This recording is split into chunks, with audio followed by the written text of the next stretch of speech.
I think next we will go to Dr. Aditi Bhargava. Dr. Bhargava is a professor in the Department of Obstetrics and Gynecology in the Center for Reproductive Sciences at University of California, San Francisco. Dr. Bhargava. Thank you for the invitation. My name is Aditi Bhargava. I'm a professor at UCSF and a molecular biologist with 33 years of research experience. These are my scientific views. COVID-19 vaccines are often compared to polio vaccines. This is apples to orange comparison because RNA and DNA viruses are fundamentally different. DNA viruses mutate at a very slow rate. DNA viruses induce lifelong immunity.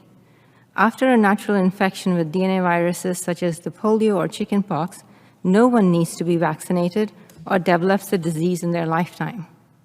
In contrast, RNA viruses mutate frequently and do not induce lifelong immunity, as we have seen with SARS-CoV-2 or flu viruses. One can have influenza multiple times in their lives, vaccines or no vaccines. Flu has not been eradicated, nor is there any talk to eradicate it. There is no herd immunity for flu. It is simply not an achievable goal. Safety issues with vaccines happen despite best of intentions. There are no drugs without side effects. For example, measles and rotavirus vaccines have been recalled due to safety concerns despite stringent clinical trials and years of data. Unlike other drug trials, vaccine trials are different as they are tested on a largely healthy population to prevent infection. Next slide, please. Good vaccines are modeled to mimic natural infection and rely on one's own immune system to produce antibodies and provide protection. Natural immunity is the gold standard. CDC estimates that nearly 43% of the country is already infected with SARS-CoV-2 and thus naturally immune. And that was all before the more transmissible Delta variant took hold. Living in a bubble or sterile conditions is counterproductive to everything we know about strengthening the immune system. It's Immunology 101. To downplay the beneficial and protective powers of our immune system goes against the founding principles of immunology. Several studies about SARS-CoV-2 are validating that knowledge. There is no documented case of a naturally immune person getting reinfected with severe disease or hospitalization, despite the first case reported nearly 2 years ago. In sharp contrast, there are thousands of cases of severe COVID, hospitalization, and deaths in fully vaccinated people. CDC now estimates 90% of the Americans over the age of 16 have antibodies against SARS-CoV-2. But vaccine-induced antibodies are only a small fraction of immune responses. New studies from the British Health Ministry suggest that COVID vaccines might interfere with the ability of our immune system to produce antibodies against other parts of the virus, crucial aspect for developing cross-protection. The spike antibodies are incomplete and cherry-picked stories.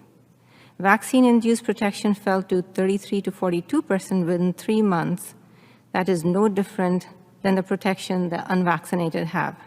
Hence, mandates to prevent spread by using spike antibody levels as gold standard is gross misrepresentation of data. Next slide, please. It should not have taken the Massachusetts breakthrough infection in the summer to discover that fully vaccinated people are just as vulnerable to being infected and transmit SARS-CoV-2 as the unvaccinated.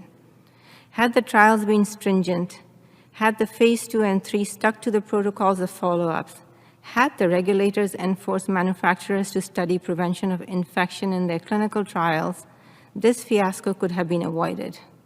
Instead, manufacturers configured these trials to study the prevention of mild symptoms and use preclinical models such as the rhesus monkeys in whom the virus does not cause disease. If all we can do is to prevent symptoms and severe disease, we should be talking about drugs to treat COVID, not vaccines and mandates. We lost the opportunity of discovering these major shortcomings by torpedoing the clinical trials when placebo groups were eliminated just 2 months after the second dose. Instead, we are learning through trials and errors on hundreds of millions of people. And we insist on eliminating a very important control group by these vaccine mandates. There is no scientific study or experimental design in which we can learn anything of value without a control group, certainly not about safety and efficacy. Persistent high levels of antibodies often indicate pathology to the body's immune system. That is the basis of autoimmune disease. Hence, boosters' long-term adverse events should be weighed seriously. The notion that we are in an emergency nearly 2 years after the pandemic and that should justify cutting corners or taking shortcuts is simply wrong.